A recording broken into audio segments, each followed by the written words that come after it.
গল্পৰ শিৰোনাম হাকিম, গল্পকাৰ মণিকা দেৱী। ঘৰৰ নুমলীয়াপো হাকিম এতিয়া বৰটো হ'ল। বিদ্যালয়ৰ ওপৰ শ্ৰেণী পালেগৈ সি। পঢ়া শুনাত হাকিম বৰ এটা পাছপৰা নহয়। বাকী সকলো বিষয়তে কাণে কাণ মাৰি হ'লেও পাছ কৰে সি। পিছে গণিত বিষয়টোহে তাৰ চকুৰ কুটা দাঁতৰ শাল। গণিতৰ বাবেই সি যোৱাবাৰ একেটা শ্ৰেণীতে দুবাৰকৈ বহিবলগীয়া হ'ল। তাৰ কাৰণে সি ঘৰত কমখন ককৰ্থনা খালেনে? এই বছৰো যে গ্ৰেছ মাৰ্কটো পাব তাৰ আশা ক্ষীণ। এনেই হিচাপ নিকাচত হাকিম ভালেই। পিছে পাঠত থকা অংকবোৰৰহে মাথা মুণ্ড বুজিব নোৱাৰে সি। দ্বিঘাত আৰু ৰৈখিক সমীকৰণৰ অংকই তাক ঢুকে ঢুকে পানী খুৱায়। কছ থিতা চাইন থিতাৰ স্থান মান ছাৰে হেজাৰবাৰ বুজালেও তাৰ মগজুত নোসোমায়। অংকৰ শ্ৰেণীটোত সদায়ে তাৰ পিঠিত চেকচেকনি উঠে। নোৱাৰিলে নুবুজিলে ছাৰৰ আগত পিঠি পাতি দিবলগীয়া হ'বই। গণিত বিষয়টো থাকিবই নালাগিছিল। গণিত বিষয়টো উঠাই দিব পৰা হ'লে? হাকিমে মনে মনে ভাবে। গণিত বিষয়টো উঠাই লোৱাৰ দাবীত সি 2 দিন শ্ৰেণী বৰ্জন কৰিলে। 2 দিন বিদ্যালয়লৈ নোযোৱাকৈ থাকিল হাকিম। সেই 2 দিন সি পথাৰৰ কামতে লাগিলগৈ। 2 দিনৰ মূৰত যেতিয়া সি বিদ্যালয়লৈ গ'ল, শ্ৰেণী শিক্ষকে স্কুল ক্ষতিৰ কাৰণ শুনি তাক উধাই মুধাই কোব সোধালে। নাই, এনেদৰে নহ'ব। শ্ৰেণী শিক্ষকে তাৰ কথাৰ গুৰুত্ব বুজিয়েই পোৱা নাই। হাকিমে অন্য উপায় চিন্তিবলৈ লাগিল। কেইজনমান বন্ধুও তাৰ লগ লাগিলহি। সকলোৰে একেই আপত্তি। অংকই তিতা কেহা খুৱাইছে সিহঁতকো। পিছে হ'লেই কি হ'ব? ওজৰ আপত্তি দৰ্শাবলৈ কাৰো কলিজা নাই। সকলো ভিজা মেকুৰী। বহুত ভাবি চিন্তি হাকিমে প্ৰিন্সিপাল ছাৰকেই লগ ধৰাৰ সিদ্ধান্ত ল'লে। প্ৰিন্সিপাল ছাৰলৈ সুন্দৰকৈ এখন দৰখাস্ত লিখি নিব লাগিব। দৰখাস্তখন পঢ়িয়েই প্ৰিন্সিপাল ছাৰে বুজি পাব লাগিব যে অংক বিষয়টো সঁচাকৈ এটা অতিকে অদৰকাৰী আৰু বেয়া বিষয়। পিছে ছাৰক পতিয়ন নিয়াব পৰাকৈ কোনে লিখি দিব তাক তেনে এখন দৰখাস্ত? অংকটো যে এটা বেয়া বিষয় সেইটো সি ভালদৰে জানে। কিন্তু কিয় বেয়া সেইটোহে লিখিবলৈ দিগদাৰ। বুজি নাপাওঁ বুলি লিখিলেতো শুদাই নেৰিব ছাৰে। নপঢ়ি নুশুনি ধদুৱা কোবাই ফুৰিলেতো নুবুজিবিয়েই। ছাৰে তেনেকৈয়ে ক'ব আৰু দুকোবমান শুধাইহে এৰিব তাক। সেইকাৰণে দৰখাস্তখনত অংকৰ বিপক্ষে দিয়া যুক্তিবোৰ জোৰদাৰ হ'ব লাগিব। তেনে এখন দৰখাস্ত লিখাটো জানো মুখৰ কথা? লিখা মানুহজন জনা বুজা শিক্ষিত মানুহ হ'ব নালাগিব জানো? হওঁতে জনা বুজা শিক্ষিত মানুহ তাৰ ঘৰতেই আছে। তাৰ ককায়েক পঢ়া শুনা থকা মানুহ। যোৱাবেলি চাকৰিও পাইছে ককায়েকে। তাকে লৈ ঘৰখনত আনন্দৰ অন্ত নাই। হাকিমৰ মনতো আনন্দ লাগিছে। পিছে ককায়েকলৈ তাৰ বৰ ভয়। হাকিমৰ দেউতাক হোলাহোজা মানুহ, পথাৰৰ কামতেই মূৰ গুজি থকা মানুহ। পঢ়া শুনাৰ ভু নাৰাখে। কিন্তু ককায়েকৰ তন্ন তন্ন খবৰ। হাকিম স্কুললৈ গ'ল নে নাই, পুৱা গধূলি পঢ়া টেবুলত বহিল নে নাই, এই সকলোবোৰৰে ভু ৰাখে ককায়েকে। কেতিয়াবা প্ৰশ্ন সুধিলেও গণিতৰ প্ৰশ্নহে সোধে। গণিতহে কৰিবলৈ দিয়ে হাকিমক। সদায় এটা হ'লেও অংক কৰাৰ অভ্যাস কৰিবি, দেখিবি পানী হৈ পৰিছে অংক। ককায়েকে তেনেকৈ কয় তাক। তেনেস্থলত ককায়েকক অংকৰ বিৰুদ্ধে ক'বলৈ যোৱা মানে চিধাই বাঘৰ মুখত হাত সুমুওৱাৰ লেখীয়া কথা। প্ৰিন্সিপাল ছাৰলৈ লিখিবলগীয়া দৰখাস্তখন ককায়েকে যে তাৰ পিঠিতেই লিখিব বেতেৰে, সেইটো সি ভালকৈয়ে জানে। এইকেইদিন পিছে ককায়েকে তাৰ খবৰ ল'বলৈ ইমান সময় পোৱা নাই। এমাহ পিছতে ককায়েকৰ বিয়া। বিয়া ঠিক হোৱাৰে পৰা ককায়েকৰ তাৰ প্ৰতি মনোযোগ কিছু কমিছে। ককায়েক ব্যস্ত হৈ পৰিছে বিভিন্ন কামত। নতুনকৈ ঘৰ এটিও সজাইছে ককায়েকে।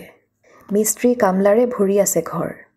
এইকেইদিন যে হাকিমে পঢ়া টেবুলত বহি আকাশ পাতাল ভাবি আছে সেয়া ককায়েকৰ নজৰত পৰা নাই। মাজে মাজে তাক বিয়াৰ কামতহে লগাইছে ককায়েকে। 2 দিন আগেয়ে হাকিমে গৈ সিখন গাঁৱত গাখীৰৰ বন্দোবস্তি কৰি আহিছে। মিঠাইৰ কাৰিকৰক আগধন দিবলৈকো ককায়েকে হাকিমকেই পাচিছে। হাকিমৰ আনন্দৰ সীমা নাই। ককায়েকৰ ৰঙা চকুৰ পৰা কিছুদিনলৈ হ'লেও সকাহ পাইছে সি। এতিয়া অংক বিষয়টো নোহোৱা কৰিব পাৰিলেই সকাহেই সকাহ, অদন্ত সকাহ। সিদিনা ককায়েকে হাকিমক পিতলী বুঢ়ীৰ তালৈ পঠিয়ালে। কইনাক তেলৰ ভাৰত দিবলগীয়া তেলশাৰীখন বুঢ়ীয়েই বৈ দিব। দিশবাণীৰ সূতাৰ খৰচটো দি আহিবগৈ লাগে। হাকিম গ'ল। পিতলী বুঢ়ীয়ে আকৌ বৰ ভাল পায় হাকিমক। তাৰ কথাখিনি শুনিবলৈকে বৰ হাবিয়াহ বুঢ়ীৰ। একেবাৰে গপচ গপচ কথা হাকিমৰ। যেন হাকিমৰহে ৰায়দান। এনেনো তাৰ নাম হাকিম নে? কোনো কাহানিতেই সি আৰ্জি থৈছিল সেই নাম। গাঁৱৰ মানুহে তাক আচল নামেৰে নাজানেই। হাকিম বুলিলে পিছে সকলোৱে চিনি পায়। সকলোৱে জানে হাকিম বুদ্ধিত বৃহস্পতি, কথাটো পকা। পিতলী বুঢ়ীয়েও বৰ ৰস পায় হাকিমৰ লগত কথা পাতি। আজিও বুঢ়ীয়ে হাকিমৰ লগত চুপতিখন তৰি ল'লে। বোলো বৌয়েৰৰ ঘৰ ক'তো হাকিম? ৰায়চুকত, হাকিমে উত্তৰ দিলে। কইনা দেখিবলৈ পিছে কেনেকুৱা, মিলিবনে ককায়েৰৰ লগত? মইনো কেনেকৈ জানিম, মই কিবা দেখিছোঁনে? মই দেখোন যোৱাই নাই।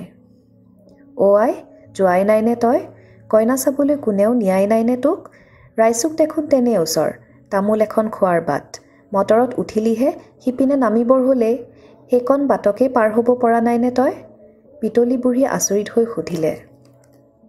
হয়, হাকিম যোৱা নাই বৌয়েকক চাবলৈ, কোনেও দেখোন লগেই নধৰে তাক। পিতলী বুঢ়ীক সি পিছে একো নক'লে। বুঢ়ীক দিগবাণীৰ পইচাটো দি ওলাই আহিল সি। পিতলীয়ে হেঁপাহেৰে তৰি লোৱা চুপতিখনৰো অন্ত পৰিল তাতেই। চুপতি মাৰি থকাৰ সময় নাই হাকিমৰ হাতত।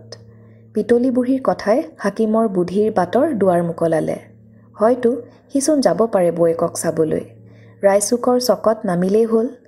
নামি তাৰে যিকোনো এখন দোকানত সুধিলেই হ'ল, সকলোৱে চিনি পায় ঘৰ। বৌয়েকৰ দেউতাকৰ নামটো ক'লেই দেখুৱাই দিব। ঘৰত ককায়েক, দেউতাক, খুৰাকহঁতৰ আলোচনা বিলোচনাবোৰৰ মাজত সি শুনিয়েই থৈছে এইখিনি কথা। পিতলী বুঢ়ীয়ে কোৱাৰ দৰে তামোল এখন খোৱাৰহে বাট। মটৰত উঠিল কি নুঠিল, নামিবৰ হ'লেই। সি যাব আৰু বৌয়েকক কাকুতি কৰিব দৰখাস্তখন লিখি দিবলৈ। নতুন বৌয়েকজনীয়ে তাৰ বাবে এইখিনিও নকৰিবনে? কৰিব, কিয়নো নকৰিব? বৌয়েকো হেনো পঢ়া শুনা কৰা ছোৱালী। পিতলী বুঢ়ীৰ ঘৰৰ পৰা নিজৰ ঘৰলৈ ঘূৰি অহাৰ গোটেই বাটচোৱা হাকিমে সেইবোৰ কথাকেই পাগুলি আহিল। মনে মনে সিদ্ধান্ত লৈয়েই পেলালে সি, কাইলৈ স্কুললৈ নাযায়। স্কুললৈ যাম বুলি কৈ বৌয়েকৰ ঘৰলৈ যাব। বৌয়েকৰ হতুৱাই দৰখাস্তখন লিখাই ল'ব পাৰিলেই ঘৰলৈ উভতিব সি। স্কুল ছুটি হোৱাৰ সময়ে সময়ে আহি পাব ঘৰ। কথাটো ককায়েকক নক'বলৈকো দঢ়াই দঢ়াই কৈ আহিব বৌয়েকক। সেইবোৰকে মনে মনে পাঙি বাট বুলিছিল হাকিমে। আহি আহি ঘৰৰ কাষ পাইছিলহিয়েই সি। পিছে ঘৰলৈ যদি ঘূৰিব লাগিছিল দক্ষিণৰ কেঁকুৰিৰে, সি ঘূৰিলে উত্তৰে। উত্তৰ পিনৰ কেঁকুৰিটোৰ মূৰতে তাৰ বন্ধু এজনৰ ঘৰ, একেবাৰে নলে গলে লগা বন্ধু। হাকিম স্কুলত থকা সময়খিনিৰ বাহিৰে বাকী সময়ত সিহঁত দুয়ো প্ৰায় একেলগেই থাকে। আজিও পিতলী বুঢ়ীৰ ঘৰলৈ যাবলৈ তাক লগ ধৰিছিলগৈ হাকিমে। সি পিছে ঘৰত নাই, পথাৰলৈ গৈছে মৰাপাট নিৰাবলৈ। সেই দেখিহে তালৈ নৰল হাকিম। হাকিমহঁতৰ মৰাপাট ডৰা ইতিমধ্যেই নিৰাই নিকাই চিকুণ কৰি তুলিছে হাকিমে। পুলিবোৰ পাঁচপতীয়া হ'লেই নিৰাব লাগে মৰাপাট ডৰা। এবেগেত অন্তৰে অন্তৰে ৰাখিব লাগে এডালকৈ গছ। মৰাপাট ডৰা নিৰোৱাৰ নামত দুদিনমান স্কুল ক্ষতি কৰিছেই হাকিমে। পুলিবোৰ তুলি আনি বজাৰত বিক্ৰীও কৰিছেগৈ। সেইখিনি আৰ্জন হাকিমৰ নিজা। ঘন পুলি পতাবোৰ তুলি আনিলে মৰাপাট ডৰা লহপহকৈ বাঢ়ে। পিতাকেও সেই ভালেই পায় সি এইটো কামত ধৰিলে। স্কুল ক্ষতি হ'লেও একো নকয় পিতাকে। কাইলৈও হ'ব স্কুল ক্ষতি। বিয়া বুলি, পথাৰৰ কাম বুলি এইকেইদিন স্কুল ক্ষতি হ'বই। তাকে লৈ কোনেও মূৰ নঘমায়। সিটো নঘমায়ে, ককায়েকেও নঘমায়। কিন্তু স্কুল ক্ষতি কৰি বৌয়েকৰ ঘৰলৈ যোৱা বুলি জানিলে ককায়েকে নিশ্চয় শুদাই নেৰিব তাক। সেইকাৰণে এই কামটো সি লুকাই লুকাই কৰিব। বন্ধুৰ লগত যাব, বন্ধুৰ লগত আহিব। বন্ধুৰ আকৌ স্কুলৰ লেঠা নাই, সেইপিনে কেতিয়াবাই পিঠি দিলে বন্ধুৱে। অংকৰ জ্বালাতে, অংকৰ ভয়তে স্কুল এৰিলে হাকিমৰ বন্ধুৱে। হাকিমৰ বন্ধুজনৰ নাম আকৌ ড্ৰাইভাৰ। ড্ৰাইভাৰৰ ভাল নাম এটা আছিল। স্কুল এৰিলে যেতিয়া ভাল নামেও লগ এৰিলে তাৰ। স্কুললৈ গৈ থকা হাকিমৰেই দেখোন ভাল নাম পাহৰে মানুহে, আৰু স্কুল এৰা ড্ৰাইভাৰৰ ভাল নামনো কেলৈ? ড্ৰাইভাৰ ঘৰতে আছিল, পথাৰৰ পৰা আহি পাইছিলহে অলপ আগেয়ে। হাকিমে বন্ধুৰ সৈতে মিলি ৰায়চুকলৈ যোৱাৰ পৰিকল্পনা কৰিলে। পথাৰত আৰু এদিনৰ কাম বাকী আছিলে ড্ৰাইভাৰৰ। মৰাপাট ডৰা সম্পূৰ্ণকৈ নিৰোৱা নহ'ল আজি। তথাপি ড্ৰাইভাৰে এদিনৰ বাবে বাতিল কৰিলে সকলো কাম। বন্ধুৰ বৌয়েকক চাবলৈ যোৱাৰ নামত পথাৰৰ কাম এদিন পিছুৱালেও কোনো কথা নাই। দুয়ো বন্ধুৱে আলোচনা কৰি ঠিক কৰিলে যে পুৱা ৯ বজাৰ বাছখনেই ধৰিবগৈ সিহঁতে। বাছৰ যাতায়াত সেৰেঙা, ট্ৰেকাৰৰহে চলাচল বেছি। পিছে ট্ৰেকাৰৰ ভাড়াও বেছি। বাছৰ ভাড়াটো টানি টুনিহে মিলাব পাৰিব হাকিমে। পুলি পতাৰ মুঠি বেছি সি এইবাৰ ৬০ টকাহে পালে। গোটেইখিনি বিকিবলৈ নিদিলে নহয় মাকে। ঘৰত খাবলৈকো ৰাখিলে কেইমুঠিমান আকৌ ওচৰ চুবুৰীয়াকো বিলালে। সি অলপ কেৰজেৰ কৰিছিল, বোলে মোৰ হাতলৈ দেখোন পইচা নাহিবই। মাকে ওলোটাই বুজালে তাক বোলে এইখিনি সময়ত পুলি পতা ভাজি খালে শৰীৰলৈ ভাল। উপায় নাপাই 6 মুঠি পতাকে লৈ গ'ল বজাৰলৈ সি। বিক্ৰীও হ'ল ঘপাঘপ। তাৰ হাতলৈ 60 টকা আহিল। তাৰে আধা এইকেইদিনত শেষ হ'লেই নহয়, আধাহে ৰৈছেগৈ হাতত। তাৰেই মিলাব লাগিব অহা যোৱাৰ ভাড়া। 2 টকা কম হ'লেও বাছে নিনিবনে সিহঁতক? হাকিমৰ মনত কিছু সংশয় ৰৈ যায়। আদবাটতে নমাই নিদিয়েতো সিহঁতক। আদবাটতে নামিবলগীয়া নহ'ল পিছে সিহঁত। কণ্ডাক্টৰক 4 টকা কমকৈ দিলে হাকিমে। দুজনৰ ভাড়া হৈছিল 14 টকা। হাকিমে 10 টকাহে দিলে। তাকে লৈ কণ্ডাক্টৰ কিছু অসন্তুষ্ট হ'ল। ভাড়া নাথাকিলে বাছত উঠিবই নালাগে। কণ্ডাক্টৰে ভেকাহি মাৰি উঠিল তাক। হওঁতে আৰু 20 টকা আছিল তাৰ হাতত, কিন্তু সেইকেইটা টকা উভতনি যাত্ৰাৰ বাবে থৈ দিলে সি। ক'বতো নোৱাৰি, ঘূৰি যাওঁতে বাছ নাপালে ট্ৰেকাৰতে যাবলগীয়া হ'ব পাৰে। ট্ৰেকাৰত 10 টকাৰ কম নকৰে, দুজনৰ বাবে 20 টকা লাগিবই। কণ্ডাক্টৰজন পিছে হাকিমৰ ওচৰত বেছি পৰ ৰৈ নাথাকিল। বাছৰ ভিতৰখন যাত্ৰীৰে ঠাহ খোৱা। ভিৰৰ মাজত চুচৰি সৰকি এজন এজনকৈ ভাড়া খুজিব লাগিব। এটাৰ লগত লাগি থাকিলেনো হ'বনে? কণ্ডাক্টৰ আগুৱাই গ'ল। ভিৰৰ মাজত ইতিমধ্যে 2 বন্ধু বিচ্ছিন্ন হৈ পৰিছিলেই। বাছত উঠোতে দুয়ো আগদুৱাৰেৰেই উঠিছিল। পিছে ভিৰে ঠেলি নি হাকিমৰ বন্ধুক বাছৰ মাজ পোৱালেগৈ। হাকিম সন্মুখতে ৰ'ল যেনিবা খোপনি পুতি। নামিবৰ পৰত সেয়ে হাকিম প্ৰথমতে নামিল। অন্য 2-এজন যাত্ৰীও নামিল তাতে। বাছত উঠিবলৈ ৰৈ থকাসকলেও হেতা ওপৰা লগালে। পিছে হাকিমৰ বন্ধুৰহে দেখা দেখি নাই। ক'ত গ'ল সি? নামিবৰ হ'ল বুলি গমেই পোৱা নাই চাগে সি। বাছ দেখোন চলিবই এতিয়া। হাকিমে বন্ধুক চিঞৰি চিঞৰি মাতিবলৈ লাগিল। ঐ ড্ৰাইভাৰ, নামি আহ এতিয়াই। শুনিছনে নাই ড্ৰাইভাৰ, নামি আহ এতিয়াই। বাছৰ কণ্ডাক্টৰজন আকৌ ৰৈ আছিল হাকিমৰ কাষতে। প্ৰতিটো বাছ ষ্টপতে কণ্ডাক্টৰজন নামি আহেই।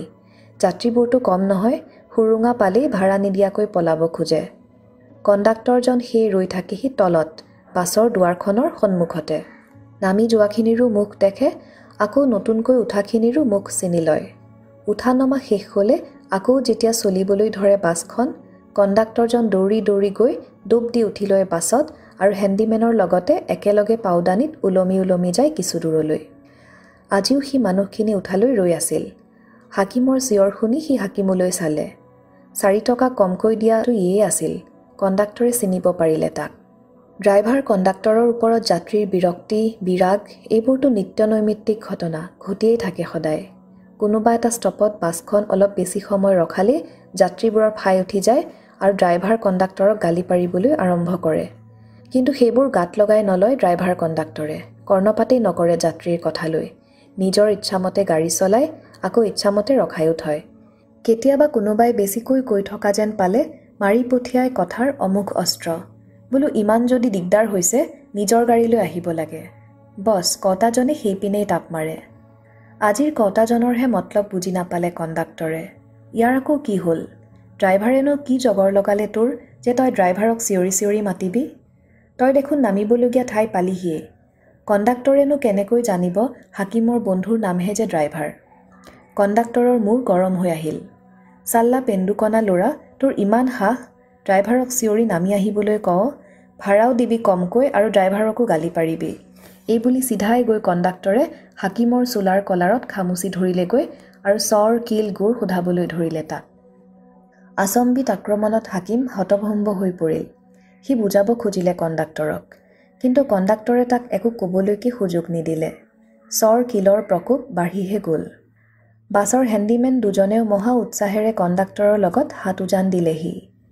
মাৰ খাই খাই কাহিল হৈ পৰিল হাকিম। তাৰ গাল, ওঠ, চকু উখহি ভীমাকাৰ হৈ পৰিল। ভিৰ ঠেলি ঠেলি ইতিমধ্যে হাকিমৰ বন্ধুজন নামি আহিছিল বাছৰ পৰা। সিও হাকিমক বচাবলৈ বৃথা চেষ্টা কৰিলে। ওলোটাই তাৰ গালতো পৰিল কণ্ডাক্টৰ হেণ্ডিমেনৰ পূৰ্ণহতীয়া চৰ। বাছৰ যাত্ৰীবোৰে কিছুপৰ ৰং মনেৰে এই দৃশ্য উপভোগ কৰিলে। এটা সময়ত তেওঁলোকো বিৰক্ত হ'ল আৰু দেৰি হৈছে বুলি হুলস্থুল কৰিবলৈ ধৰিলে। হাতৰ ধূলি, কাপোৰৰ ধূলি জাৰি জোকাৰি কণ্ডাক্টৰ হেণ্ডিমেন বাছত উঠিলগৈ।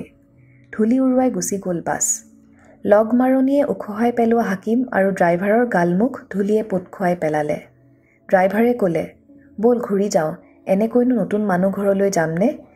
কি হ'ল বুলি সুধিলে লাজহে পাম। নাই, হাকিম নাচুৰ বান্দা। সি যাবই। লাজ পাবলৈ সিহঁতেনো কি কৰিলে? সেই কণ্ডাক্টৰজনেহে লাজ পাব লাগে। বিনা কথাত মাৰিলে সিহঁতক। তাৰ বাবে সিহঁতে লাজ পাব কিয়?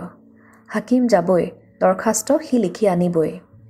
তয়ে যাগৈ যা, মই নাযাওঁ, ঘৰলৈ গৈ পথাৰৰ কামতেই ধৰোগৈ, ড্ৰাইভাৰে ক'লে হাকিমক।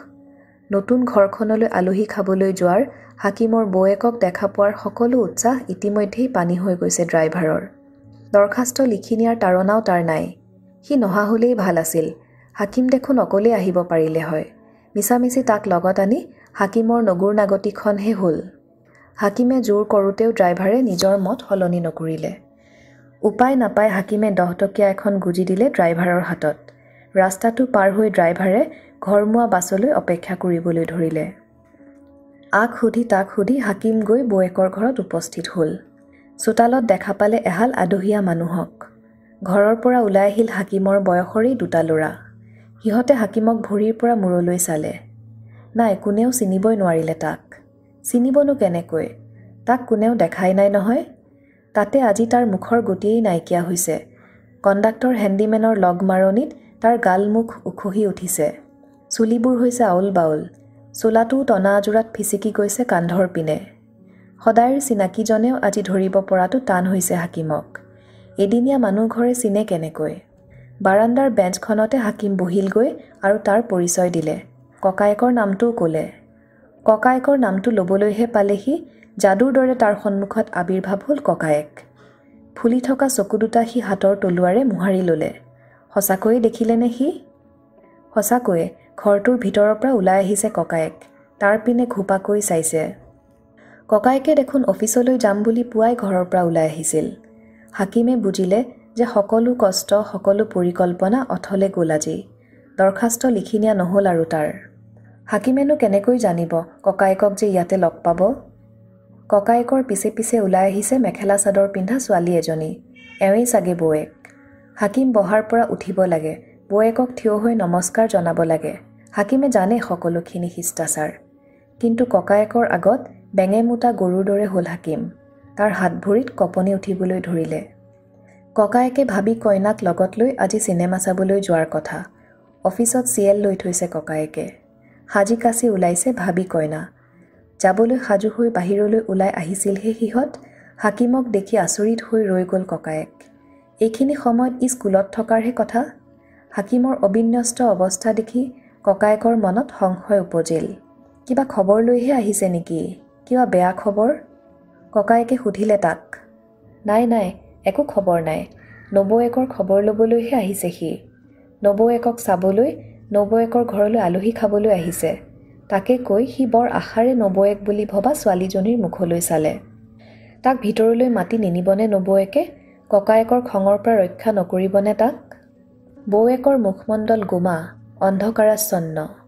তাত হাঁহিৰ আভাস নাই। হাকিমক আপ্যায়ন কৰাৰ তিলমান আগ্ৰহো নাই সেই মুখত। মুখখনত বৰলে কামুৰিলে যেন পাওঁ। চোতালত ৰৈ থকা ল'ৰা দুটাৰ এটাই হাকিমক ইটিকিং কৰিলে। তাকে শুনি অইনটোৱে খিকখিকাই হাঁহিবলৈ ধৰিলে। হাকিমে ভাবিছিল ককায়েকে ল'ৰা দুটাক দবিয়াব। ককায়েকৰ পিছে সিহঁতলৈ কাণসাৰেই নাই। হাকিমকহে বাঘ ধৰা দিছে আজি ককায়েকে। মুখৰ গতি কিয় এনে হ'ল? ককায়েকে তাকহে ওলোটাই জেৰা কৰিছে। সকলো বিৱৰি ক'লে হাকিমে। বিৱৰণ দি থাকোঁতে সি কান্দিলেও অলপ। এতিয়াহে দুখ লাগিল তাৰ। এতিয়াহে চকু পানী ওলাল। তথাপি ককায়েকৰ হৃদয় নগলিল দেহি।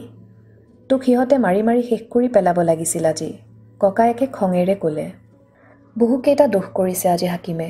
স্কুল ক্ষতি কৰি অপৰত অবেলাত বিধ্বস্ত ৰূপত আহি ওলাইছে ককায়েকৰ শহুৰেকৰ ঘৰত। কম লাজ পালেনে ককায়েকে আজি? চিনেমা চোৱাৰটো মুদা মাৰিলেই ধৰাও পৰি গ'ল ককায়েক। অফিচলৈ যোৱা বুলিয়েই ঘৰৰ সকলোৱে জানিছে আজি। হাকিমে গৈ কৈ দিলে জুলুঙাৰ মেকুৰী ওলাই পৰিব। ওচৰৰ মানুহেও ফিচিঙা ফিচিঙিখন কৰিবলৈ সাহ পাব। বোলে ই অফিচলৈ যাম বুলি চাগে সদায় শহুৰেকৰ ঘৰলৈহে যায়।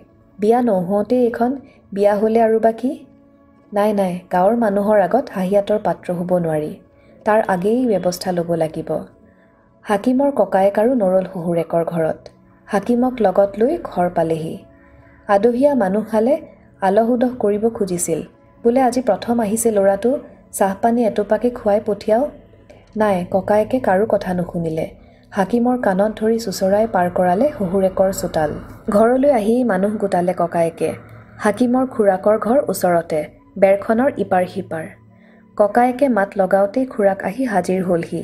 ওচৰৰ গাঁৱতে বিয়া দিয়া হাকিমৰ বায়েকজনী আহিল, ভিনীহিয়েকো আহিল। সৰু সুৰাকৈ মেল এখনেই বহিল ঘৰত। সকলোৱে হাকিমক গৰিহণা দিলে। সোধ নাই পোচ নাই, নতুন আলহী ঘৰত এনেকৈনো গৈ ওলাব লাগেনে? নাক কাণ কাটি থৈ আহিলগৈ সকলোৰে। ভাগ্য ভাল মই আছিলোঁ তাত। কইনাৰ আঙুঠিৰ জোখটো ল'বলৈ সোমাইছিলোঁ। আঙুঠিৰ জোখ লোৱা নহ'লেই, তাক লৈ আহিলোঁ ঘৰলৈ। ককায়েকৰ কথা শুনি খুৰাক আৰু ভিনীহিয়েকৰ আৰুহে খং উঠিল তাৰ ওপৰত। খুৰাকে তাক দুটামান লপাথপাও দিলে। মাকেহে আগচি ধৰি ৰক্ষা কৰিলে তাক। বোলো ল'ৰাটোৱে এনেই মাৰ খাই আহিছে আজি, আৰু মাৰিবলৈ তাৰ দেহাটোতনো আছে কি? খুৰাক ভিনীহিয়েকৰ আগত মাকে তাৰ মাৰ খোৱাৰ বৃত্তান্ত কৈ শুনালে কান্দি কান্দি। কোনেও পিছে ইছ বুলিও নকলে। ওলোটাই ককায়েকে গৰগৰাই উঠিল মাকক। বোলো লাই দি দি ইয়াক মূৰত তুলিলি, স্কুললৈ যাওঁ বুলি কিখন কৰি ফুৰেগৈ, তহঁতৰতো একো খবৰেই নাই। নালাগে স্কুললৈ যাবলৈ। বিয়ালৈ একেইটা দিন ময়ো চকু কাণ দিব নোৱাৰিম। ঘৰতে থাকি ই পথাৰৰ কাম কৰিব আজিৰ পৰা। লাগিলে বিয়াৰ পিছতে আকৌ যাব স্কুললৈ। সকলোৱে হয়ভৰ দিলে ককায়েকৰ কথাত। বিয়া আহি গুচিও গ'ল। ন কইনাও পুৰণি হ'বৰ হ'ল। হাকিমৰ আৰু স্কুললৈ যোৱা নহ'ল। তাকে লৈ আফচোচো নাই হাকিমৰ। ভালেই হ'ল, সি ভাবিলে। দৰখাস্ত নিলিখাকৈয়ে অংকৰ হাতোৰাৰ পৰা ৰেহাই পালে সি। অংকত মাথা মৰাতকৈ পথাৰলৈ গৈ পতা কঢ়াই ভাল। মৰাপাতৰ শুকান কায়াৰে বিৰি ফুকুৱাই ভাল। মৰাপাতৰ বাকলি এৰুৱাৰ সময় এতিয়া। পথাৰৰ মাজৰ খাল এটাত খুটি পুতি ৮-১০ দিন আগৰে পৰা মৰাপাতবোৰ গুৰাই ৰাখিছে সিহঁতে। গৰুৱা মৰাপাতৰ পচন ধৰা বাকলিবোৰ এৰুৱাই ৰ'দত শুকাবলৈ দিব লাগে। বাকলি কাঢ়ি পেলোৱাৰ পিছত মৰাপাতৰ ফোপোলা ঠাৰিবোৰো ৰ'দত শুকায়। ইমান দিনে পানীৰ তলত গোৰ খাই ধূসৰ বৰণীয়া হোৱা ঠাৰিবোৰো লাহে লাহে শুকানমুৱা হ'বলৈ ধৰে। ভালকৈ শুকালে ঠাৰিবোৰ হাতী দাঁতৰ বৰণ লয়, আৰু তেতিয়াই শুকান ঠাৰিৰে বিৰি ফুকাবলৈ ভাল হয়। ফোপোলা ঠাৰিত জুই লগাই ফুকালে ধোঁৱাময় হৈ পৰে মুখৰ ভিতৰখন। ধোঁৱাবোৰ মুখৰ পৰা উলিয়াই দি কি যে আনন্দ লাগে। নিতৌ পথাৰলৈ যায় হাকিম। যোৱাৰ আগে বৌয়েকৰ কোঠাত সোমাই ড্ৰেছিং আইনাখনৰ মুখত কিছুপৰ থিয় দিয়ে। ইমান ভাল লাগে তাৰ নিজকে চাই। এনেকুৱা আইনা সিহঁতৰ নায়েই নহয়। সিহঁতৰ ঘৰৰ বাৰেণ্ডাৰ খুটাত ওলমি থকা সৰু গোল আইনাখনত ভৰিৰ পৰা মূৰলৈ নিজৰ অৱয়ৱটো চাই পুলকিত হৈ পৰে হাকিম। টেবুলৰ ওপৰতে থকা গোন্ধ তেলৰ বটলটোৰ পৰা অলপ বাকি লৈ মূৰত ঘঁহে আৰু বৌয়েকৰ ফণীখনেৰে সুন্দৰকৈ মূৰটো ফণিয়ায়। সিহঁতৰ বাৰাণ্ডাৰ খুটাৰ গজালত ওলমি থকা আইনাখনৰ লগতে লাগি আছিল এখন ফণী। বিয়াৰ হিবিজিবিত ক'ৰ ফণী ক'লৈ গ'ল। মাকৰ বিচনাৰ তুলিৰ তলত থকা কাকৈখনৰো এটা নে দুটা দাঁতহে আছেগৈ। মাকে মূৰ আঁচুৰিবলৈ এৰিলেই। মূৰ আঁচুৰিবলৈ ফণীও নাই, সময়ো নাই মাকৰ। ভিজা চুলিতে আঙুলি বুলাই খোপা এটা বান্ধি থৈ দিয়ে মাকে। বৌয়েকৰ ফণীখনেৰে হাকিমে নিজেতো আঁচুৰেই মূৰ, মাককো আঁচুৰি দিয়েহি। হাতৰ তলুৱাত তেল অলপো লৈ আহে। তেল সানি মূৰটো আঁচুৰি খোপা বান্ধিলে মাকৰ মুখখন জিলিকি উঠে। মনে মনে ভাবে হাকিমে, এইবাৰ পঘা বটি পোৱা পইচাৰে মাকলৈ এখন ধুনীয়া ফণী কিনিব সি। তেলৰ বটল এটাও কিনিব। কাঢ়ি দম কৰি থোৱা কেইমুঠিমান মৰাপাতৰ বাকলি হাকিমে আছুতীয়াকৈ থয়। দেউতাকেও সেইখিনি নিবিকে। সেইখিনি হাকিমৰ ভাগৰ। তাৰে হাকিমে পঘা বটে। দামুৰী আৰু গাই গৰুৰ বাবে পাতি পঘা আৰু বলদ গৰুৰ বাবে গোৱালা পঘা, দুয়োবিধেই বটিব জানে হাকিমে। গুণ বলাই বটা পঘাবোৰ বিক্ৰীও হয় ঘপাঘপ। হাকিমৰ আয়ু ভালেই হয়। পতা শুকাই ৰচি হ'লেহে পঘা বটাৰ কামত ধৰিব পাৰিব হাকিমে। তেতিয়ালৈ বৌয়েকৰ ফণীখনেৰেই কাম চলাব লাগিব। বৌয়েকৰ ফণীখন ইমান ধুনীয়া, ফণীৰ দাঁতবোৰ ইমান কোমল, চুলিৰ মাজেৰে বুলাই নিলে কোনোবাই হাত বুলাই দিয়া যেন লাগে। দুচকুত সোঁত লাগি আহে। সোঁত লগাই থাকিবলৈ সময় পিছে ক'ত। বৌয়েকে গা ধুই আহি পাবৰ হয়েই। ককায়েক অফিচলৈ ওলাই গ'লেই বৌয়েক গা ধুবলৈ যায়। গা ধোৱা ঘৰটো বাৰীৰ পিনলৈ। বৌয়েকে বাৰীৰ পিনলৈ মুখ কৰা যেন পালেই হাকিম ফণীখনৰ বাবে বৌয়েকৰ কোঠাত সোমাইগৈ। মাকে বাধা দিয়ে তাক। কিয়নো সোমাওগৈ তাত। নালাগে দে, য'ত বান্ধক মূৰত, তথাপি নানিবি ফণী। কেতিয়াবা দেখিব লাগিলে গৰু পিটন খাবি। সকলোৰে মাৰ খাওঁতেই জীৱন যাব তোৰ। মাকে হুমুনিয়াহ কাঢ়ে। মাকৰ হাক বচন নুশুনে হাকিমে। কিনো হ'ব, সি ভাবে। ফণীখনেৰে মূৰহে আঁচুৰিছে, সেইটোনো কি একেবাৰে এনে জগৰ লগা কথাটো। জগৰ লাগিয়ে আছিল পিছে বৌয়েকৰ মনত। হাকিমক বৌয়েকে আগৰে পৰাই চকু পাৰি দেখিব নোৱাৰে। সেই যে চিনেমা চাবলৈ বুলি ওলায়ো অৱশেষত যাবলৈ নাপালে, সেইদিনাৰ পৰা হাকিমলৈ পেটে পেটে খং বৌয়েকৰ। কম উৎসাহেৰে সাজি কাচি ওলাইছিল নে সিদিনা, সদাচিতত বিষ ঢলাটোৱে সকলো পণ্ড কৰিলেগৈ। সেই খং তেওঁৰ মাৰ যোৱাই নাই। সেই খঙৰ লগত এতিয়া অন্য খংবোৰো যোগ হৈছে। বিয়া হৈ আহি তেওঁ দেখিছে যে ঘৰখনৰ আটাইকেইটা হৈছে খাৱৰীয়া আৰু আৰ্জনীয়া মানুহ হৈছে এটা তেওঁৰ গিৰিয়েক। পথাৰৰ কামবোৰক হাকিমৰ বৌয়েকে কাম বুলিয়ে নাভাবে। আজিকালিৰ দিনতো কোনোবাই খেতি কৰেনে? এতিয়া পতা কঢ়াৰ সময়। এবেলাপৰ পানীত নামি শহুৰেকহঁতে যে পতা কাঢ়ি আছে, কাঢ়ি হোৱা পতাবোৰ আকৌ দাৰত মেলি শুকুৱাইছে, সেইবোৰ হাকিমৰ বৌয়েকৰ বাবে কোনো কামেই নহয়। এই কাম নোহোৱা অকৰ্মণ্য মানুহমখাক বহুৱাই বহুৱাই খুৱাইছে তেওঁৰ গিৰিয়েকে। কি দৰকাৰ, পইচাবোৰ নিজৰ বাবেহে সাঁচিব লাগে এতিয়া। লাহে লাহে সংসাৰ বাঢ়িব। সংসাৰ বঢ়োৱাৰ আগে দুয়ো এপাক ঘূৰি চাকিও আহিব লাগিছিল। বিয়াৰ পিছত কলৈকো যোৱাই হোৱা নাই ফুৰিবলৈ। নাই, গিৰিয়েকৰ সেইবোৰলৈ কাণসাৰেই নাই। গিৰিয়েকৰ চাকৰি চহৰত। বিয়াৰ পিছত সেই গিৰিয়েকৰ লগত চহৰতে থাকিবলৈ পাব বুলি ভাবিছিল বৌয়েকে। প্ৰথম কেইমাহমান লাগিলে ভাড়াঘৰতেই কটাব। লাহে লাহে মাটি বাৰী কিনি ধুনীয়াকৈ ঘৰ সাজি ল'ব পৰা যাব। মনে মনে পৰিকল্পনা কৰিছিল বৌয়েকে। তেওঁৰ যজা ভায়েক দুটাকো নিজৰ লগত ৰাখি চহৰত পঢ়ুৱাব বুলি ভাবি থৈছিল। ঘৰত ধুদুৱা কোবাইহে থাকে দুয়ো। মোবাইল টিপি শিখৰ গিলি দিনৰ দিনটো অলৌতলৌকৈ ঘূৰি ফুৰে। নিজৰ লগত ৰাখিলে চকু কাণ দিব পৰা গ'ল হয়। সেইবোৰ জল্পনা কল্পনা অথলে যোৱাৰ উপক্ৰম হৈছে। বিয়াৰ ৩ মাহ পাৰ হৈ যোৱাৰ পিছতো ইয়াৰ পৰা যোৱাৰ কথা উলিওৱা নাই গিৰিয়েকে। তেনে কোনো ইচ্ছাও নাই গিৰিয়েকৰ। এই কথা বুজি গৈছে বৌয়েকে। গিৰিয়েকৰ ঘৰৰ মানুহকেইটালৈ দিনে দিনে খং ক্ষোভ বাঢ়ি আহিছে তেওঁৰ। জীৱনভৰ এই ঘুকুটখনতেই পচি মৰিব লাগিব। এমাইল আঁতৰলৈ যাব লাগিব শৌচ কৰিবলৈ, গা ধুবলৈ। ঘৰৰ ভিতৰতে সকলোখিনি সুবিধা থকা, বাহিৰলৈ ওলাব নলগীয়া আটক ধুনীয়া ঘৰ এটাৰ সপোন হৈয়ে ৰ'ব তেওঁৰ। এই কেলেহুৱা মখাৰ মুখ চায়ে পাৰ কৰিব লাগিব জীৱন। নিজাকৈ সুখ শান্তি একোৱেই নহ'ব। সেইবোৰ ভাবি ভাবি মন গোমা বৌয়েকৰ। কালৈকো নাচায়ো, কাকো নামাতেও। ককায়েক বৌয়েক থকা নতুন কোঠাটো চোতালখনৰ সিটো মূৰত। দিনৰ দিনটো কোঠাতেই সোমাই থাকে বৌয়েক। গা ধুই আহিয়েই নিজৰ কোঠাৰ দুৱাৰত খিলি লগাই যি সোমাই, সটকাই বাজলৈ নোলায় বৌয়েক। হাকিমৰ মাকে তেওঁক ৰান্ধি বাঢ়ি খাবলৈ মাতে, চাহবাকিও খাবলৈ মাতে। দুৱাৰ খুলি ওলাই আহে বৌয়েক। ভাত সাজ বা চাহকাপ হাতত লৈ আকৌ কোঠাৰ ভিতৰ সোমাইগৈ। কোঠাৰ ভিতৰতে ভাত খায়, চাহ খায়, কাৰোবাৰ লগত কথাও পাতে ভুন ভুনকৈ। হাতৰ মুঠিতে থাকে ফোনটো। বুটাম টিপিলেই ওলাই যায় কথা পতাৰ সংগী। গিৰিয়েক ঘৰত থকা সময়খিনি অলপ অচৰপ ওলাই সোমাই ফুৰিবলগীয়া হয়। পাকঘৰৰ পিনেও যাবলগীয়া হয় তেওঁ। গিৰিয়েকৰ বাবে চাহ একাপ বাকি দিয়ে শাহুৱেকে। তেওঁ সেই চাহকাপ পাকঘৰৰ পৰা লৈ আহেগৈ। গিৰিয়েকৰ পিনে চাই তেওঁ মোহিনী হাঁহিৰে চাহকাপ আগুৱাই দিয়ে আৰু ভিতৰি ভিতৰি খঙত জ্বলি পকি উঠে। নাই, মুখ খুলি একো নকয় পিছে। সময় আৰু সুযোগৰ অপেক্ষাত ৰৈ থাকে হাকিমৰ বৌয়েক। সময় আৰু সুযোগ। হাকিমো ৰৈ থাকে সুযোগৰ বাবে। বৌয়েকৰ ফণীখনেৰে মূৰটো ফণিয়াব পাৰিলেই ধন্য হয় সি। মাকৰ চুলিত এবাৰ গোন্ধ তেলটো সানি দিব পাৰিলেই ধন্য হয়। পিছে আজিকালি তেলৰ বটলটো বিচাৰি নাপায় সি। হয়তো বৌয়েকে কিবা অনুমান কৰে। ড্ৰেছিং আইনাখন আজিকালি খালী হৈ থাকে। প্ৰসাধনৰ কোনো সামগ্ৰী নাথাকে তাত। কেৱল ফণীখনহে পৰি থাকে টেবুলৰ এচুকত। তাতেই সন্তুষ্ট হয় হাকিম। আজিকালি হাকিম চুচি মাজি ফলিতকাৰ হৈ পথাৰলৈ যায়। পতা কাঢ়োতেও সি বামতহে কাঢ়িছে এইবাৰ। দেউতাকৰ দৰে পানীত নমাগৈ নাই। দেউতাকৰ আপত্তি তাকে লৈ। পানীত কঢ়া পতাবোৰ পৰিষ্কাৰ হয়। বামত কাঢ়িলে আকৌ ধুবগৈ লাগে।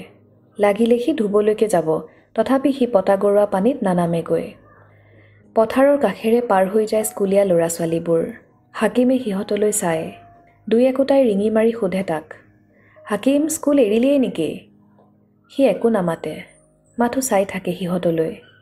মাজে মাজে তাৰো মন যায় স্কুললৈ যাবলৈ। সেই ছোৱালীজনীক দেখিলে আৰুহে মন যায়। দুদলীয়া বেনী গুঠি আহে যে তাই। ছোৱালীজনীৰ নামটোহে নাজানে হাকিমে। কোনখন গাঁৱৰ পৰা আহে বা তাই? মুখৰহে চিনাকি, তাকো দুদিনৰ। তাৰ কাষেৰেই পাৰ হৈ যায় তাই। পতা কাঢ়ি থকা তাৰ হাত দুখন থমকি ৰয় কিছু পৰৰ বাবে। গৰুৱা মৰাপাতৰ উৎকট গেলা পচা গোন্ধ হঠাতে নাইকিয়া হৈ যায় তাৰ কাষৰ পৰা। ছোৱালীজনী যিমানেই কাষ চাপে, মাৰ দিয়া মেখেলাৰ মচ মচ শব্দ সিমানেই স্পষ্ট হৈ ধৰা দিয়ে তাৰ কাণত। সিমানেই অজান পুলকেৰে ভৰি পৰে তাৰ মন। ছোৱালীজনী পাৰ হৈ গুচি যায়। গৈ গৈ নেদেখা হোৱালৈ সি চাই থাকে তাইলৈ। কিমান দিন সি পিতাকৰ ধমকি খাইছে। মৰাপাতৰ মুঠিবোৰ বান্ধোতে আউল জাউল কৰিছে সি। ৰাস্তালৈ চাই থাকিলে এনেকুৱা হ'বই। তেতিয়াৰ পৰা এমুঠি পতাও ভালদৰে কঢ়া হোৱা নাই তোৰ। মুঠিবোৰো বান্ধিছ হুলুক ঢুলুককৈ। পিতাকৰ ককৰ্থনা তাৰ গাতেই লগা নাই। কাঢ়ি থোৱা পতাবোৰ লাহে লাহে শুকাই আহিছে। শুকান পতাৰ ৰছীবোৰ বেনীৰ দৰে গুঠি গুঠি দম কৰি পেলাই থৈছে সিহঁতে পথাৰত। বেনীবোৰ গুঠিব ধৰিলেই তাৰ ছোৱালীজনীলৈ মনত পৰে। কেইদিনমান হ'ল তাই অহা নাই। হাকিমে দেখা নাই তাইক। তাৰ দৰে তাইও এৰিলেই নেকি স্কুল।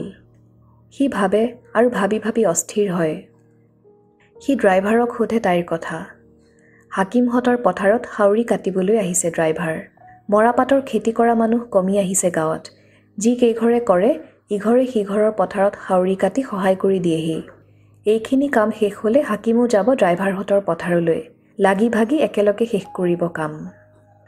মৰাপাতৰ ৰছীৰে বেনী গুঠি থকা ড্ৰাইভাৰক হাকিমে সোধে তাইৰ কথা। কিজানিবা চিনি পায়েই ড্ৰাইভাৰে, জানে তাইৰ খবৰ। ড্ৰাইভাৰে পিছে ভেকাহি মাৰি উঠে। সেইবোৰ ছোৱালীলৈ চকু দি লাভ নাই হাকিম, বাদ দে সেই আশা। স্কুল এৰা ল'ৰালৈ আজিকালিৰ ছোৱালীয়ে ঘূৰিও নাচায়। তথাপি ছোৱালীজনীলৈ ৰৈ থাকে হাকিম। ছোৱালীজনী আহিব বুলি, তাইক দেখিব বুলি সি সদায় সময়মতে পথাৰলৈ যায়। এদিনো পলম নকৰে। আজিও সি পথাৰলৈ যাবলৈ সাজু হৈছে। সাজু মানেনো কি? কেইটামান পঁইতা ভাতেৰে পেটটো পূৰাই লৈছে। এতিয়া ফণীখন আনিব পাৰিলেই সি ওলাই যাব পাৰে। দেউতাক গ'ল কেতিয়াবাই, আধা কাম আগুৱালেই চাগে, তাৰহে পলম হৈছে। স্কুলীয়া ল'ৰা ছোৱালীবোৰৰ স্কুললৈ ওলাই আহিবলৈ সময় হৈছে। চোতালত ৰ'দৰ ছাঁ চায়েই সি ধৰিব পাৰিছে বেলা আগুৱাইছে। অত দেৰি হ'ল, আজিচোন বৌয়ে গা ধুবলৈ যোৱাই নাই। বৌয়েক ওলাই নগ'লে সিনো ফণীখন আনে কেনেকৈ? বৌয়েকক ফণীখন খুজিবলৈ কোনোদিনেই সাহসে নোকোলাই তাৰ। বৌয়েকে নামাতেই তাক, সি মাতিলেও হু বুলি নিদিয়ে সঁহাৰি। বৌয়েকৰ কোঠাৰ আগেৰে সি দুবাৰমান অহা যোৱা কৰিলে। নাই, দুৱাৰ খোলাৰ উমঘামেই নাই। বৌয়েকৰ কোঠাৰ খিৰিকীখন খোলা। খিৰিকীৰ কাষতে আছে ড্ৰেছিং টেবুলখন। খিৰিকীৰে সি দুবাৰমান ভুমুকি মাৰি চাইছে। আছে, ফণীখন টেবুলৰ ওপৰতে আছে। পিছে হাত মেলি ঢুকি পোৱাতে নাই, অলপ দূৰৈত আছে ফণীখন। আজি দেখোন তেলৰ বটলটোও আছে ফণীখনৰ কাষতে। নাই, তেল আজি নঘহে সি, মাককো নঘহায়। ফণীখন আনিব পাৰিলেই, মূৰটো আঁচুৰিব পাৰিলেই হ'ল। মাকৰ মূৰটোও আঁচুৰি খোপা বান্ধি দি থৈ যাব সি।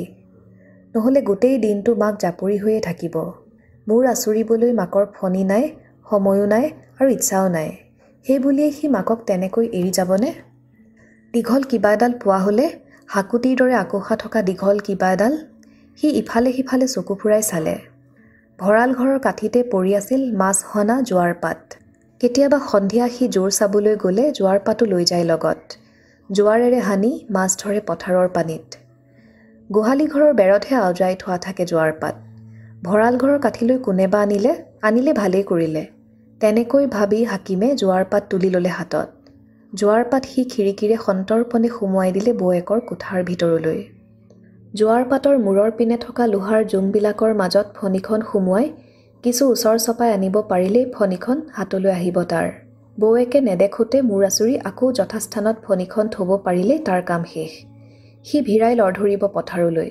বৌয়েক চাগৈ কোঠাটোৰ সিটো মূৰত থকা বিচনাত শুই আছে এতিয়াও। ককায়েক দেখোন কেতিয়াবাই ওলাই গ'ল। বৌয়েকৰ টোপনি ভাগিবৰ হোৱাই নাইনে? ভালেই হৈছে, শুই থাকক বৌয়েক। সি হাতত সাৰে ভৰিত সাৰে হাকুটিয়াবলৈ ধৰিলে ফণীখন। ক্লিক ক্লিক ভিতৰৰ পৰা শব্দ এটা ভাহি আহিল। চাটকৈ এচাটি পোহৰো দেখিলে সি। কিহৰনো শব্দ কি পোহৰ ভাবিবলৈ সময়ে নাপালে হাকিমে। খিৰিকীৰ সিপাৰে তাৰ সন্মুখতেই চোন হাজিৰ হ'ল সি বৌয়েক। বৌয়েকক দেখি বিচুৰ্তি খালে হাকিমে। কিং কৰ্তব্য বিমূঢ় হৈ ঠাইতে থিয় দি থাকিল সি। কথা নাই বতৰা নাই হঠাতে বৌয়েকে দেদাউৰি পাৰি চিঞৰিবলৈ ধৰিলে। মাৰিলে ঐ, হাকিমে মাৰিলে, জোৱাৰেৰে সানিলে ঐ, মৰিলোঁ এতিয়া মই, কোন ক'ত আছ আহৈ। বৌয়েকৰ চিঞৰত হাকিম হতভম্ব হৈ পৰিল। সি পাৰে মানে বুজাবলৈ চেষ্টা কৰিলে যে সি বৌয়েকক সানিবলৈ অহা নাই। সি ফণীখন হাকুটিয়াবলৈহে আনিছে জোৱাৰ পাত। নাই, বৌয়েকে কৰ্ণপাত নকৰিলে তাৰ কথালৈ। বৌয়েকৰ মৰণ কাতৰ চিঞৰ বাঢ়িহে গ'ল। পাকঘৰৰ পৰা দৌৰি ওলাই আহিল হাকিমৰ মাক। খুৰীয়েকো আহিল কাষৰ ঘৰৰ পৰা। ওচৰ পাজৰৰ যিয়ে য'ত যেনেকৈ আছিল সকলো হাজিৰ হ'লহি হাকিমৰ ঘৰৰ চোতালত। কোঠাৰ দুৱাৰ খুলি ওলাই আহিল বৌৱেক। হাতৰ জোৱাৰ পাত খামুচি ধৰি ৰৈ থকা হাকিমলৈ আঙুলিয়াই বৌৱেকে কান্দি কান্দি ক'বলৈ ধৰিলে, ৰাইজ, ই মোক জোৱাৰেৰে হানি মাৰিবলৈ আহিছে। ককায়েক নথকা অৱস্থাত ই মোৰ কোঠাৰ খিৰিকীৰে সুমুৱাই দিছিল অস্ত্ৰ। ভাগ্য ভাল সাৰি গ'লোঁ মই। হাকিমে হাতজোৰ কৰি আকৌ বুজাবলৈ যত্ন কৰিলে যে জোৱাৰ পাতেৰে সি বৌৱেকক হানিবলৈ অহা নাই, ফণীখন নিবলৈহে আহিছে। ভিৰৰ মাজৰ পৰা কোনোবা এটাই মাত লগালে, ফণী আনিবলৈ তইনো জোৱাৰ পাতহে বিচাৰি পালিনে? এইবোৰ চব মিছা কথা। ফণী নিবলৈ জোৱাৰ লাগে নেকি? আপোনালোকেই কওকচোন, মোক খুজিলে মই নিদিলোহেঁতেন নে? এইবোৰ মোক মাৰি পেলোৱাৰ ফন্দি। ফটো তুলি ৰাখিছোঁ নহয় মই, সকলো প্ৰমাণ আছে। আজি এই থানাত কেছ দিমগৈ মই। জেলত পচি থাকিব লাগিব ই। নাই নাই, ইয়াত আৰু থাকিব নোৱাৰি, এক মুহূৰ্তও থাকিব নোৱাৰি। এইবুলি হাতত বেগ এখন লৈ যাবলৈ ওলাল বৌৱেক। হাকিমৰ মাকে গৈ খামুচি ধৰিলে বোৱাৰীয়েকৰ হাত। তাৰ হৈ মই এক মাফ খুজিছোঁ। সৰু ল'ৰা বুলি খেমিবা, তুমি এনেকৈ গুচি নাযাবা আই। মাকৰ মাত থোকাথুকি হৈ পৰিল। নাই, বৌৱেকে কোনো কথাই নুশুনিলে। বুঢ়ী, তয়ে উচতাইছ পুতেৰক, মোক মাৰিবলৈ ষড়যন্ত্ৰ কৰিছ, কাকো সোধাই নেৰো মই। এইবুলি হাকিমৰ মাকৰ হাতখন এচাৰ মাৰি আঁতৰাই গুচি গ'ল বৌৱেক। চোতালত ভিৰ কৰা মানুহবোৰে বৌৱেকৰ বাবে মোকলাই দিলে বাট। বাৰান্দাত বহি পৰিল হাকিমৰ মাক। বুকু চপৰিয়াই হুৰা উৰাই কান্দিবলৈ ধৰিলে। কি কৰিলি তই হাকিম? ককায়েৰক মই কি উত্তৰ দিম? হাকিমো বহিল মাকৰ কাষতে। হয়ো হয়, মাকে শুনিব বাৰু তাৰ কথা, বিশ্বাসো কৰিব। দাদাকে বিশ্বাস কৰিব কিয়? কোনে ৰক্ষা কৰিব হাকিমক? মিছাৰ চক্ৰবিহুৰ পৰা কোনে উদ্ধাৰ কৰিব তাক? মানুহৰ ভিৰ ঠেলি আগুৱাই আহিল হাকিমৰ খুৰাক। অতপৰেনো ক'ত আছিল তেওঁ?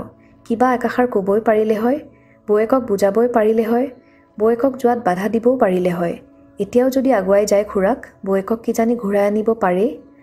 হাকিমে খুৰাকলৈ বৰ আশাৰে চালে। ইছ, বৰ বেয়া কথা হ'ল। বোৱাৰী হেনো কেছ দিবলৈ গ'ল। ঘৰুৱা হিংসাৰ কেছ বৰ মাৰাত্মক। সঁচা মিছা চাই নাথাকে নহয়, এজাহাৰ পালেই ধৰি লৈ যায়। সৰু ল'ৰা বুলি ৰেহাইটো নাপাবই, ওলোটাই ঘৰ ঘৰুৱাহে তুলি নি জেলত ভৰাই থ'বগৈ। খুৰাকে ইচাবলৈ ধৰিলে। হাকিম বহাৰ পৰা উঠিল। ভিৰ ঠেলি সি পদূলিমুখ পালেহি। পদূলিমুখ পাৰ হৈ ৰাস্তাত ভৰি দিয়েই সি প্ৰাণ ঢাকি দৌৰিবলৈ ধৰিলে। বৌৱেক নিশ্চয় বেছি দূৰ পোৱাগৈ নাই। গাড়ী ৰখা চকটো পাইছেনে নাইবা চাগৈ? পালেও ট্ৰেকাৰৰ বাবে ৰৈ আছে নিশ্চয়। ট্ৰেকাৰত উঠাৰ আগেই বৌৱেকক লগ ধৰিবগৈ হাকিমে। পুলিচবোৰ মিছামিছি সিহঁতৰ ঘৰলৈ নাহিলেও হ'ব। ঘৰৰ মানুহক হাৰাশাস্তি নকৰিলেও হ'ব। বৌৱেকৰ লগত গৈ সি নিজে নিজে ধৰা দিবগৈ পুলিচক। তাৰপিছত তাৰ জেল হ'লেও হ'ব। ঘৰত থাকি মানুহৰ ইচনি শুনাতকৈ জেলত থকাই ভাল। ককায়েকে আহি জানো সুদাই এৰিব তাক? সঁচা মিছাৰ বিচাৰ জানো কৰিব? তাতকৈ জেলত থকাই ভাল। পিতাকৰ বাবে, ড্ৰাইভাৰৰ বাবে, আধৰুৱা কামখিনিৰ বাবে আৰু সেই ছোৱালীজনীৰ বাবেও তাৰ মনত বেজাৰ লাগিল। ছোৱালীজনীক আৰু দেখা নাপাবই কিজানি জীৱনত। ড্ৰাইভাৰে কৈছিল, পঢ়া শুনা নথকা ল'ৰাক আজিকালিৰ ছোৱালীয়ে ঘূৰিও নাচায়। তাৰতো পঢ়া শুনা নহ'লেই, ওলোটাই এতিয়া জেলহে খাটিবগৈ লাগিব। জেল খটা ল'ৰালৈ জানো উভতি চাব আজিকালিৰ ছোৱালীয়ে? নাই, সেইবোৰ ভাবি মন বেয়া কৰি লাভ নাই। হাকিমে আৰু জোৰে দৌৰিবলৈ চেষ্টা কৰিলে। জেল সি খাটিবই। জেলৰ ভিতৰত বহি বহি সি এখন দৰখাস্ত লিখিব। পূজনীয় ককাইদেউ, বিনীত নিবেদন এই যে মোক আৰু ফণী নালাগে।